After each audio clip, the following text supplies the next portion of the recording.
Assalamualaikum warahmatullahi wabarakatuh. Waalaikumsalam warahmatullahi wabarakatuh. Alhamdulillah, alhamdulillahilladzi syahra Ramadan syahrul mubarak.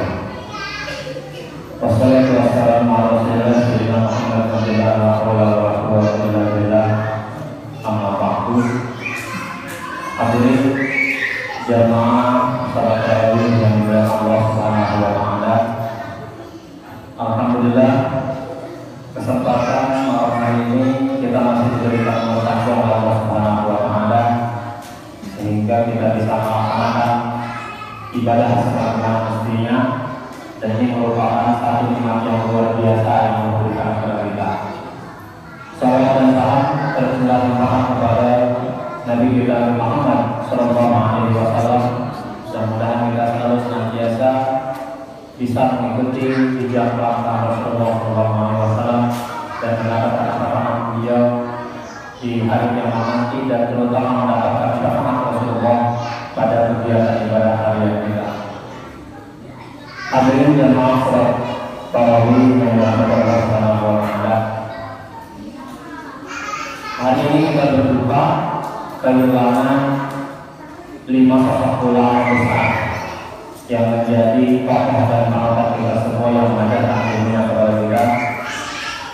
Maka terlebih dahulu kita bacakan surat Al-Fatihah untuk beliau-beliau ini. Mudah-mudahan Allah Subhanahu wa taala mengampuni segala dosa-dosanya, diterima ibadah di sisi Allah Subhanahu wa taala, dan ditempatkan di sisi Allah Subhanahu wa taala di dunia.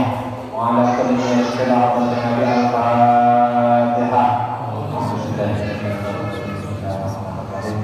Alhamdulillah rabbil alamin. Ya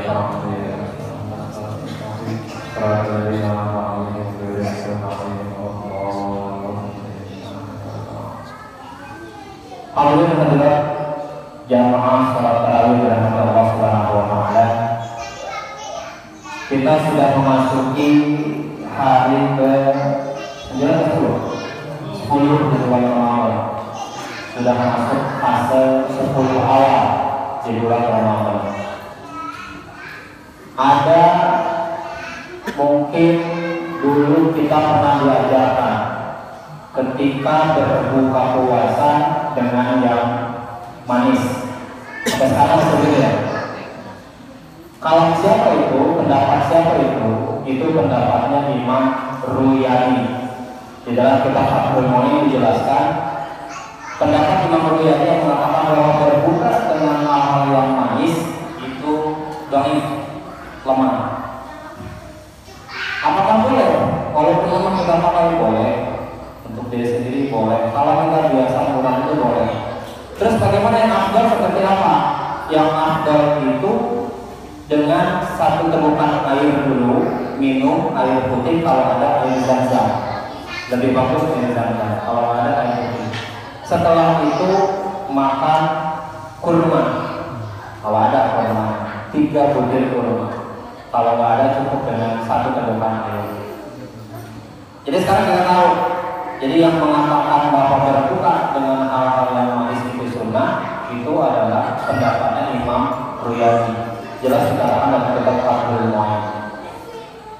Nah kemudian di dalam bulan puasa ini ada 4 orang yang dirindukan oleh surga. Al-jannatu mustaqatun ila arba'atin nafarin. Ada 4 orang yang dirindukan surga. Pertama, talil Quran, orang yang gemar membaca Al-Quran, senang baca Quran. Jadi kalau kehidupan kita selama bulan Ramadan ini dari awal sampai Ramadan, terus kita kelilingi dengan baca Quran dan baca Quran, itu termasuk salah satu orang yang dirindukan oleh surga. Tapi ironisnya, mohon maaf, kebanyakan di kita tradisi gemar baca Quran hanya datang ketika bulan puasa. Selepas bulan puasa, Qurannya ada di atas lemari, diambil lagi setahun berikutnya. Biasanya begitu. Nah, orang yang membaca Quran itu tentu nggak sembarangan. Allah turunkan Quran ke dunia ini tidak hanya berbentuk kalimat, tidak hanya berbentuk firman saja, Tidak hanya bacaan-bacaan yang kita tahu seperti itu, tapi Allah letak turunkan Quran ke dunia ini berikut dengan hukum tajwidnya, berikut dengan makharijul huruf. Mushaf itu banyak. Ada mushaf Usmani dan lain sebagainya. Ada lagi yang namanya disebut kita bilang kalau yang kita baca ini yang sering kita baca apa namanya? Mushaf apa? Harilaman. Hah? Nanti ada namanya di apa namanya qiraatnya mushaf hafaz, qiraat hafaz. Ada qiraat hafaz. Walaupun yang sering kita baca, kalau tidak kita pelajari ilmu Qur'annya, ada yang kita nggak tahu cara baca seperti apa.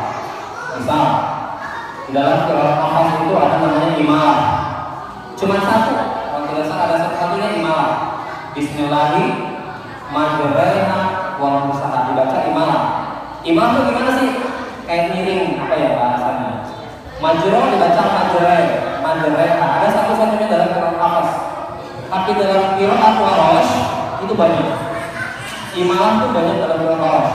Kalau kita perhatikan misalnya Muhammad Zainal baca wal tidak saja itu namanya ada dalam qiraat warosh.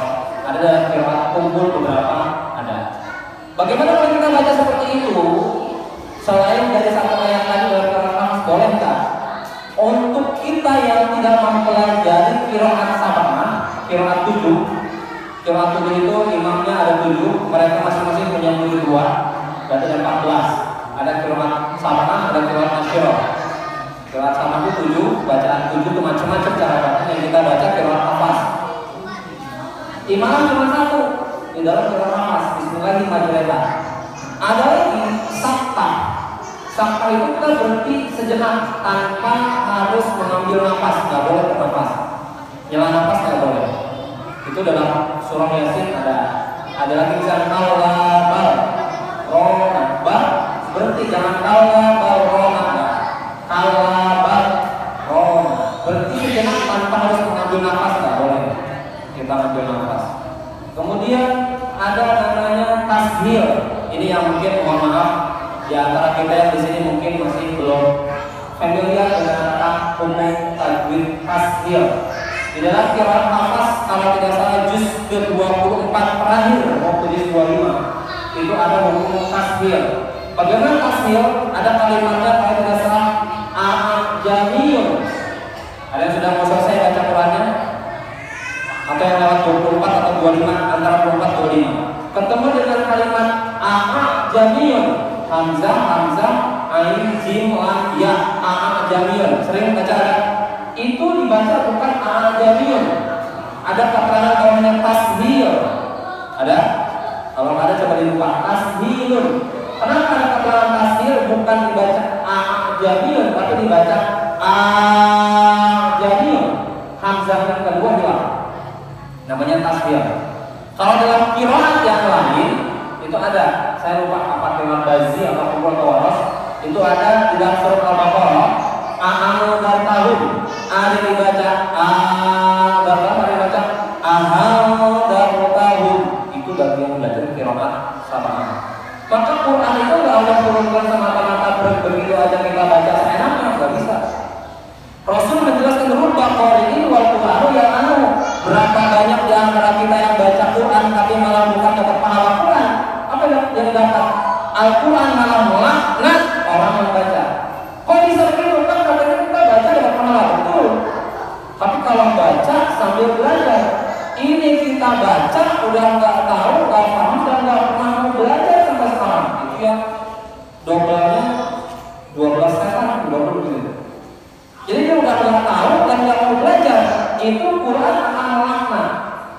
Nah Qurannya di kita, mohon maaf kita akui saja.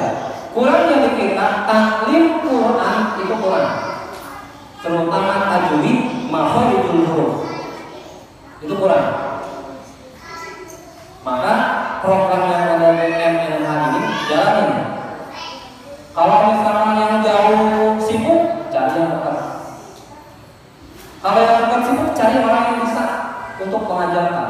Karena ini bagian penting, terutama bagi mereka-mereka yang jadi imam, rawatib. Bagian penting untuk membaca Quran, apalagi seorang Semua ditanggung oleh imam. Ada yang bisa baca, makmumnya ada yang nggak bisa, ada yang sholatnya baru belajar, ada yang sholatnya mungkin sujudnya itu jarinya dari tempat begini, cuma yang atau begini atau begitu doang. Karena saat sujud sah itu ditekuk jarinya. Jadi kita bahasa Quran aja luar biasa bahasa. Jangan sampai kita baca Quran bukan dapat pahala, bukan dapat syafaat, tapi dapat laknat dari Quran itu sendiri. Itu hati-hati. Itu bacaan Quran harus betul-betul dipelajari dengan baik. Maka ketika kita ingin jadi orang yang dirindukan oleh surga Allah Subhanahu wa Ta'ala, bagian pertama dari Quran, orang yang sering baca Quran, maka belajar juga motor dulu, belajar juga ilmu tajwidnya. Jangan tanggung-tanggung. Jadi kita harus seimbang, jangan cuma baru bisa baca, kemudian jalan balik begitu aja, enggak. Tetap harus belajar. Apalagi kalau mendalami ilmu qiraat sama. Yang mulai waras tuh satu ayat bisa dibaca bolak-balik 7 kali. Karena cara bacanya alaihim pertama, yang kedua alaihimu. Tapi bagaimana kalau orang yang dia bisa qiraat sama kemudian jadi imam dia baca, misalnya begini.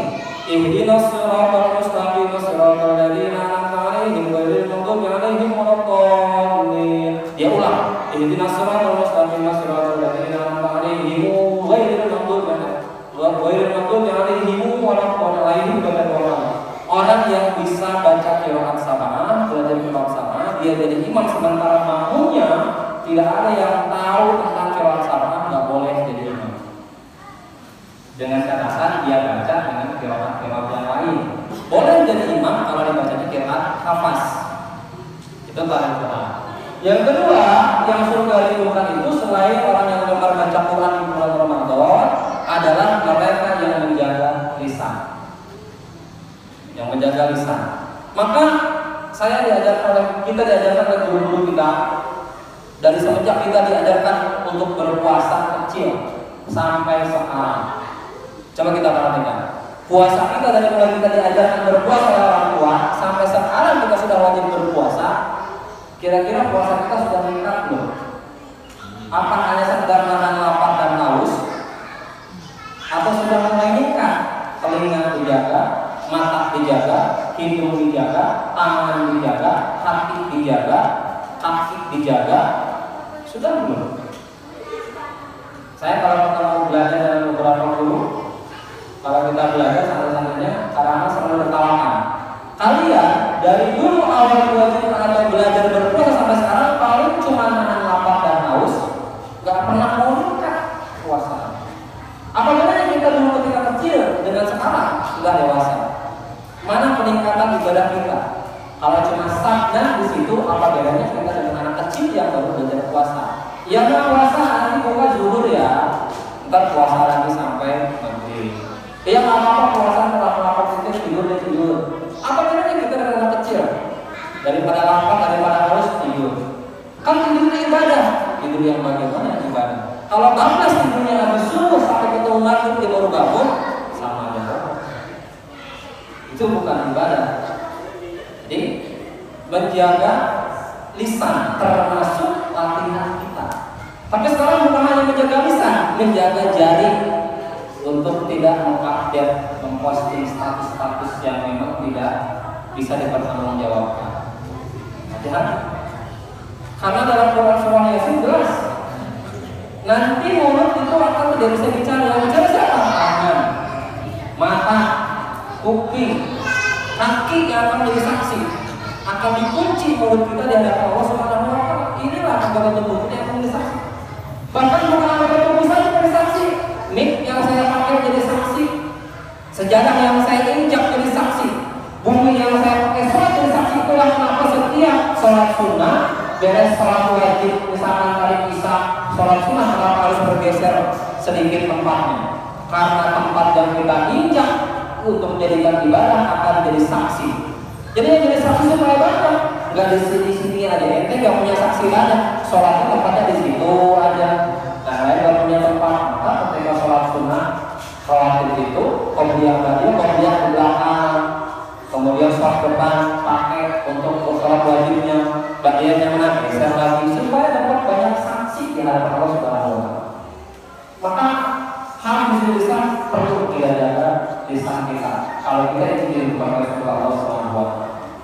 Yang ketiga, orang yang diridhoi oleh Allah Subhanahu wa Ta'ala adalah mut'ainul ji'an.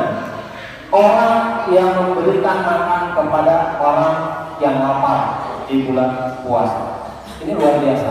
Inilah orang yang diridhoi oleh surga Allah Subhanahu wa Ta'ala. Tapi orang yang memberikan makan kepada orang berpuasa atau bersalawat kepada orang yang berpuasa tentunya harus dengan ikhlas. Pengertian ikhlas itu macam-macam, beda-beda. Dalam kitab At-Tarawih disebutkan kalau misalnya kita mengerjakan sesuatu ingin dipuji orang, kata Imam Fudail bin Iyad, itu bukan riya, syirik masuknya. Kita kan tahunya ketika kita mengerjakan amal ibadah ingin dipuji orang, riya. Padahal kata Imam Fudail bin Iyad dan kitab At-Tarawih, kita mengerjakan satu perbuatan dan ingin dilihat dan ingin dipuji orang lain, itu masuk dalam kategori syirik. Syirik. Kata Imam Fudail bin Iyad dalam kitab At-Tarawih, bab niat dan ikhlas, halaman 5 atau 6 itu ada bagian bawah.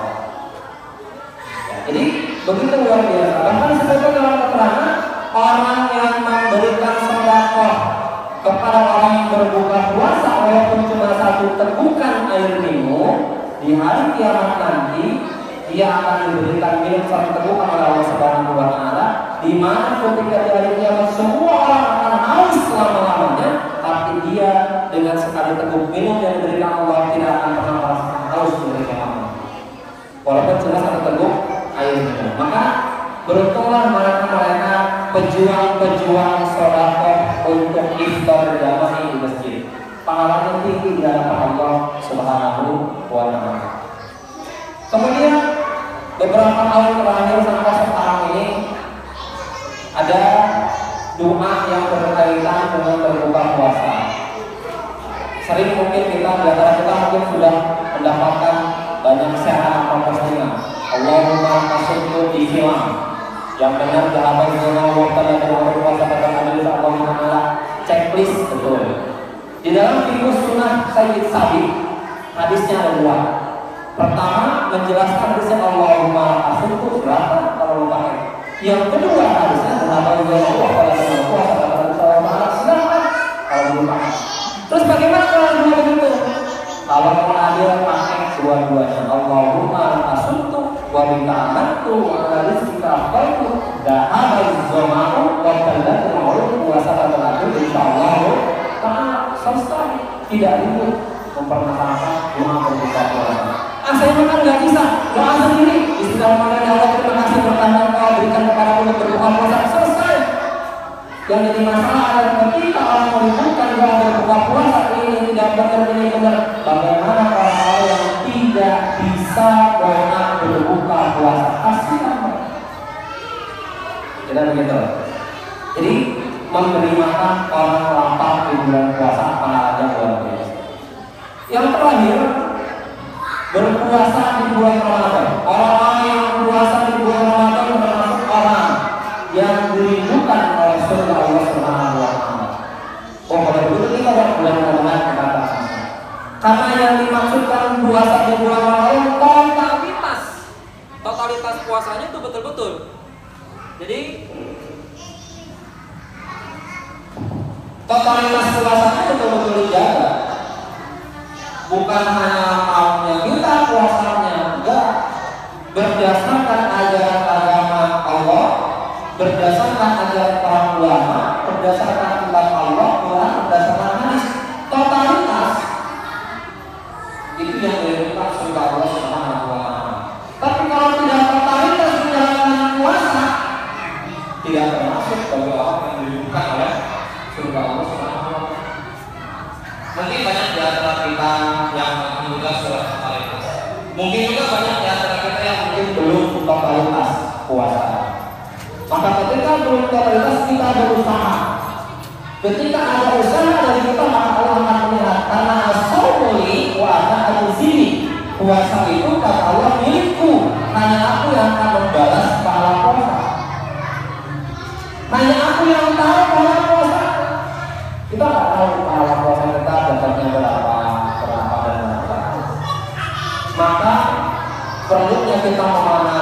puasa dengan baik dan dengan benar, supaya kita betul-betul pada akhirnya menjadi orang-orang yang kita takut di ujung ayat 183. Orang yang takut janjinya jelas kok surga.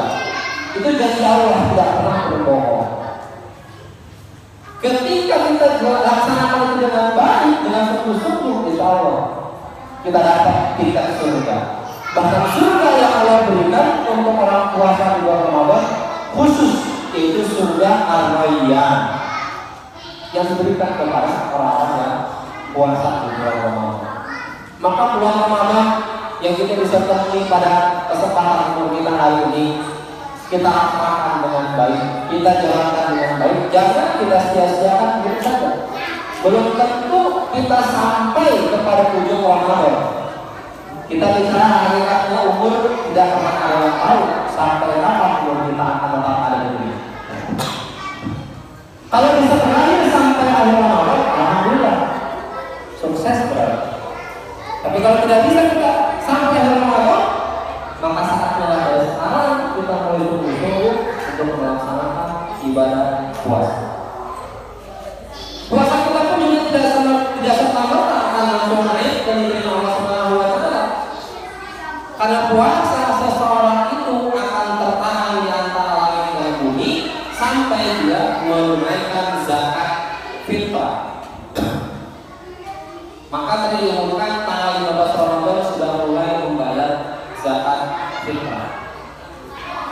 Kemarin atau tadi mungkin saya kirimkan tabel dari Bajnas tentang besaran atau kisaran zakat fitrah. Kabupaten Bogor sekitar 35.000. Itu hanya patokan, jangan dipukul rata. Kenapa dikatakan jangan dipukul rata?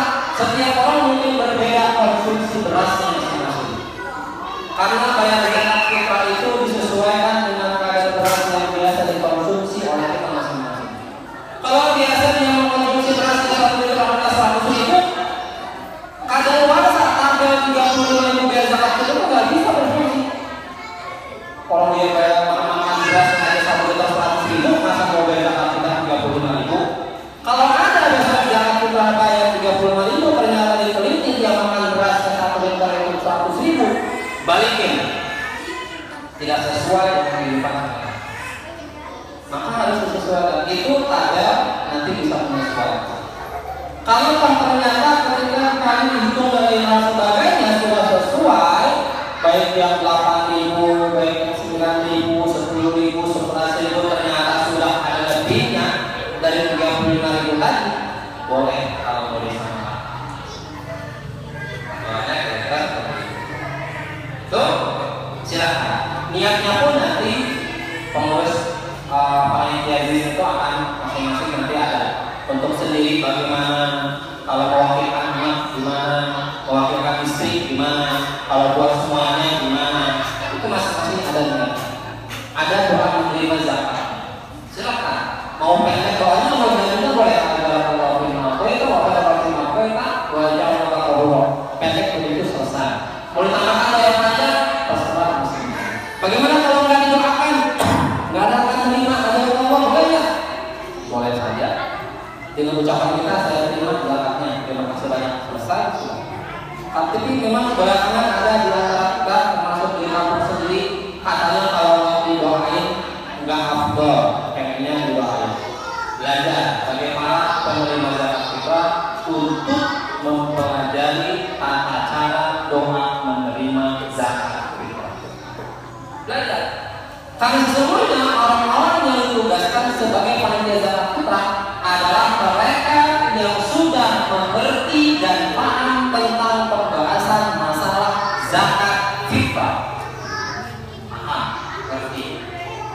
Kalau seandainya ada yang misalnya datang ke sini mau bayar zakat fitrah, saya hamil, lahir misalkan tanggal 29 Ramadan, kemudian dia bayar zakat fitrah kesini pas tanggal 30 Ramadan.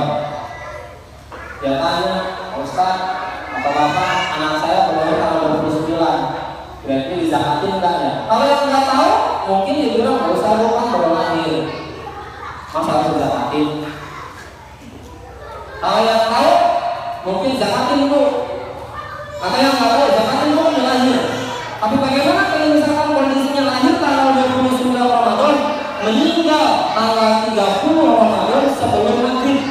Asal apa tetap wajib dizakatin? Enggak. Yang wajib dizakatin adalah masuk dua bagian. Satu bagian masuk di bulan Ramadan, satu bagian masuk Lebaran. Artinya hidup di dua masa, puasa hidup, Lebaran hidup. Itu yang wajib dizakatin. Yang baru lahir tadi misalnya. Bagaimana dalam kandungan? Belum lahir. Ya. Banyak lagi masalah nanti fidyah segala macam yang puasa tadi dengan. Maka ketika kalian bertanya kemarin, orang yang hamil sekian bulan dia baru puasa, itu bayar fidyah apa kodok? Apa dua-duanya fidyah dan kodok? Saya bilang, saya nggak kasih tahu hukumnya apa, tapi ada dua pilihan. Satu, takut karena dirinya sendiri. Dua, apa dia takut karena anaknya? Karena kalau sudah dikasih tahu hukumnya, kalau pilih takut sama diri sendiri, misalkan cukup dengan kodok aja, nggak usah bayar fidyah. Kalau misalkan takut sama anaknya terjadi sesuatu dalam kandungan, maka dua, fidyah dan kodok misalnya.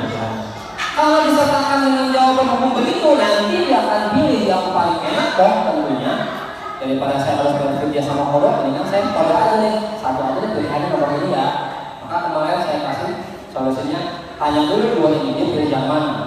Kalau sudah pilih, nanti nggak boleh nawar. Memang yang satu gimana, yang satu dulu kodok, pindahin yang satu nggak bisa. Karena satu paket. Nggak bisa ketika sudah menerima hukum, cari yang lebih mudah, cari yang lebih enteng. Itu berbicara masalah hukum. Kemudian ada masalah witir bagaimana? Kita tarawih witir malam, boleh nggak witir lagi? La witroni bilailatin, tidak boleh ada dua kali witir dalam satu malam. Ketika bapak itu sudah melaksanakan sholat witir di sini pada tarawih, cukup sudah selesai. Malam hari hanya melaksanakan sholat tahajud, sholat hajat, sholat mutlak, sholat istimara, sholat apa? Sholat witir apa terserah. Selesai witirnya setelah melaksanakan tarawih. Tapi bagaimana kalau yang witirnya malam nanti aja? Cukup tarawih aja. Setelah tarawih, ya witir di rumah kalau malam hari. Karena la witron bilailatin, tidak boleh ada dua kali witir dalam satu malam. Terakhir, masalah witir. Witir itu kan ganjil. Ganjil itu kan 1, 3, 5, ya, ganjil. Kenapa kemudian sholat witirnya pertama 2? Kan berarti bukan ganjil. Secara langsung kita bohong dong. Kenapa sholat witir pertama 2? Yang terakhir betul 1, witir ganjil. Sebetulnya afdalnya 3 langsung. Afdalnya 3 langsung. Karena witir. Kalau mau 3 rakaat nggak boleh ada atau nggak usah perlu ada tasawuf awal, langsung tasawuf akhir. Boleh. Tapi boleh nggak? 2 kemudian 1 yang sudah berjalan, boleh. Karena kita bilang itu biasanya baca sholatan sunnatan minal witri, ada kata minal witri raka'aini. Jangan tarawih Rasulullah, sholat sunnah witir 2 rakaat diketeng. Cicil, bahasanya dikatakan cicil, karena nggak ada witir dalam kata, nggak ada. Genap pun ada witir itu di mana-mana ganjil. Jadi bahasa pakai minal witri. Jadi nggak, bukan sholatan sunnatal witri rakaat ini. Ya itu ya ada kurang bahasanya. Maka ketika usolli sunnatan minal witri rakaat ini dua. Jadi bahasanya apa? Usolli sunnatan minal witri rakaat makmuman dengan. Yang satu yang tadi usolli sunnatal witri. Oh, begitu. Karena dengan bahasa tadi, bahasa cara nggak kita nyicil, kredit sholat sunnah witir. Harusnya ganjil 2 dulu, ganjil nanti nunggu yang 3 tergantung yang 1. Kira-kira itu yang bisa saya sampaikan pada malam hari ini. Mudah-mudahan bermanfaat, mudah-mudahan kita mendapatkan keberkahan dari bulan puasa ini. Mudah-mudahan kita sampai di penghujung bulan puasa dan mendapatkan rahmat dari Allah Subhanahu wa taala, maghfirah dari Allah Subhanahu wa taala dan juga itqun minallah dari Allah Subhanahu wa taala, kembali kepada fitrah yang dijadikan oleh Allah Subhanahu wa taala di penghujung nanti, khusus